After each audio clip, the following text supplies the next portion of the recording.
Oh, nakikita nyo to? So, good news dahil alam nyo ba, alam kong matutuwa kayo. Kasi, nakasale siya ngayon. Kaya habang mura pa lang siya, mag-check out na kayo dyan.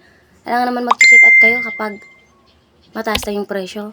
So, syempre kaya ako ngayon nag-content kasi alam nyo na, mababa ang presyo ngayon dahil nakasale siya.